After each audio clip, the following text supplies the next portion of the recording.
अस्सलाम वालेकुम बच्चों, हमने प्रोजेक्ट एलिमिनेशन के बारे में पढ़ा था। अब उसके कुछ केसेस हैं पढ़े। उसके अंदर सबसे पहला केस जो है वो है हाइट ऑफ द प्रोजेक्टाइल, कि हमने हाइट ऑफ द प्रोजेक्टाइल, बुलंदी ऑफ प्रोजेक्टाइल को फाइंड करना है। सबसे पहले हम इसकी तारीफ पढ़ते हैं।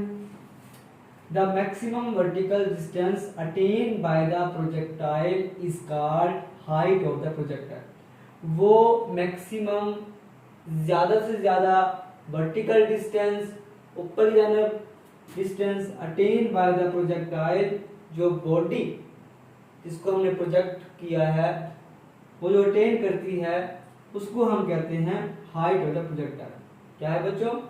वो मैक्सिमम वर्टिकल डिस्टेंस जो अटेन होता है by the projectile, projectile body से, उसको हम कहते हैं हाइट ऑफ द प्रोजेक्टाइल। इसके लिए बच्चों हम इस्तेमाल करते हैं थर्ड इक्वेशन ऑफ मोशन, जैसे 2as is equal to vf square minus vi square. As body moves upward, a is equal to minus g.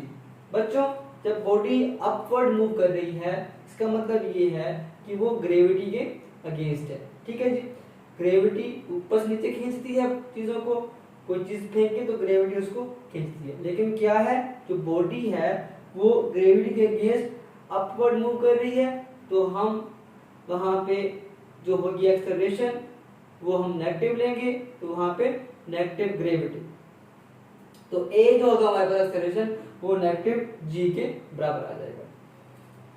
और जो फासला होगा जो उसने हाइट ली होगी वो s होगा, s is equal to h के बराबर आ जाएगा। Initial velocity vi is equal to vi sin theta. जी बच्चों, जब बॉडी वर्टिकल जा रही है, हाइट पे जा रही है, तो उसके दो कंपोनेंट्स vi y और vi x।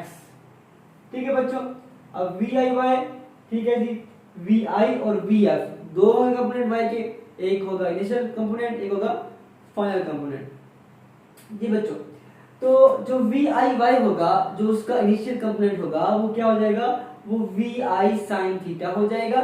और जो vfy होगा, जब बॉडी ऊपर जाती है तो बच्चों वहां पे जाते हुए वो कुछ ना कुछ रुकती है, कुछ सेकंड के लिए वो वहां पे पॉज होती है, रेस्ट करती है।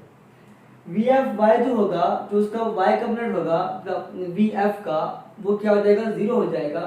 तो because when a body attain maximum height at take some rest, जब बॉडी मैक्सिमम हाइट पे जाती है तो क्या होता है बच्चों, वो कुछ ना कुछ रेस्ट पे आती है। जब वो रेस्ट पे आती है तो जो vf उसका कंपोनेंट होगा, ठीक है, वेलोसिटी का जो vf कंपोनेंट होगा y डायरेक्शन में, वर्टिकल में, वो क्या हो जाएगा, जीरो हो जाएगा। ठीक है बच्चों, तो हम 2as is equal to vf square minus vi square ये हम यूज कर रहे हैं इक्वेशन। तो जहां पे a है बच्चों वहां पे हमने नेगेटिव g पुट कर देना है, तो 2 minus gh is equal to, हमने कहा है कि जो फाइनल उसका वर्टिकल है पड़ा, vf जो फाइनल वेलोसिटी है पड़ी अकॉर्डिंग टू वर्टिकल, तो वो क्या है, जीरो है, क्योंकि वहां पे जाके रुक जाती है, तो वो जीरो जीरो का स्क्वायर आ गया, नेगेटिव vi y स्क्वायर है बच्चों। तो vi क्या है हमारे पास जी, vi जो होगा, vi y जो होता है वो होता है sin थीटा, तो vi sin थीटा हो गया। इसका हमने स्क्वायर ले लिया, तो हमने स्क्वायर को खोला तो क्या हुआ बच्चों, ये vi का स्क्वायर sin स्क्वायर थीटा, और यहाँ बच्चों -2g है, तो यहाँ पे माइनस के साथ। अब बच्चों ये भी माइनस है, ये भी माइनस है, तो माइनस माइनस से कट जाएगा, पीछे बचेगा 2gh is equal to vi square sin square theta.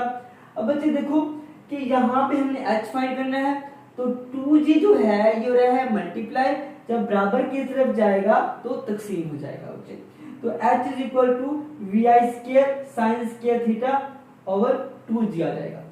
बच्चों जब कोई भी ऑब्जेक्ट ऊपर जाता है हाइट के ऊपर, तो क्या होता है बच्चे, तो वहां पे वो कुछ ना कुछ क्या होता है, उसके ऊपर एयर रेजिस्टेंस पड़ती है और वो नीचे ड्रॉप होता है। कहता है कि हाइट जो है वो रिड्यूस हो जाती है व्हेन एयर रेजिस्टेंस प्रेजेंट, क्योंकि ऊपर एयर है तो एयर रेजिस्टेंस उसके ऊपर अमल करेगी, और उसकी हाइट जो ऑब्जेक्ट मूव कर रहा होगा ऊपर, तो वो उस एयर रेजिस्टेंस की वजह से नीचे ड्रॉप हो जाएगा और रिड्यूसिंग हो जाएगी हाइट के अंदर। ठीक है बच्चे। जब वो ऑब्जेक्ट जो है नीचे आ रहा होगा तो उसकी हाइट में कमी आ रही होगी, उसकी हाइट डिक्रीज हो रही होगी। ठीक है बच्चों।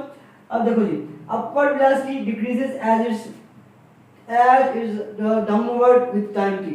जैसे जैसे ऑब्जेक्ट डाउनवर्ड आएगा टाइम के लिहाज से उसकी वेलोसिटी भी कम होती जाएगी। तो ये है बच्चे हाइट ऑफ द प्रोजेक्टाइल।